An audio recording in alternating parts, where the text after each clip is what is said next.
biya min bukata kuma na gode maka.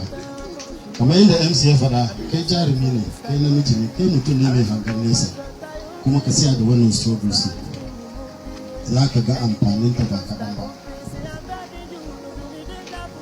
Bari mu siya da maganar siyasa, abinda muka kawo a nan, wannan ɗaya da muka kawo kun ji baban shi ya ce ko a gida ba su da injin ya kawo nan, to Allah ya mishi albarka.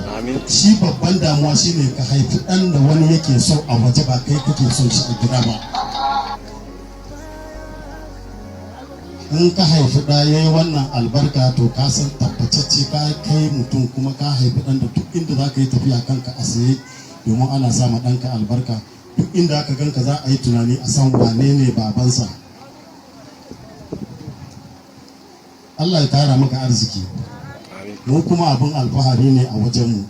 Ka haifi ɗan da zai sassauto ma wani da zuciya damuwoyin da yake damunsa, ya sassauta mashi, ya sa mashi ruwan sanyi a abubuwan da yake damunsa. To wannan ɗa ya kai ɗa. Wannan ɗa ya samu albarkan gida. Wannan ɗa albarka za ta ci gaba da bin shi har illa ma sha Allahu iya rayuwarsa. Ka ce ka ajiye a hannun Allah, Allah ya albarkaci abin, kuma Allah ya rike maka abinsa cikin kwanciyar hankali. Wanda aka danka musu, ku rike amana, ba wani abu a ciki. Ya yarda ne cewa ana da damuwa a nan, kuma ya yarda shi ya zama hanyar da zai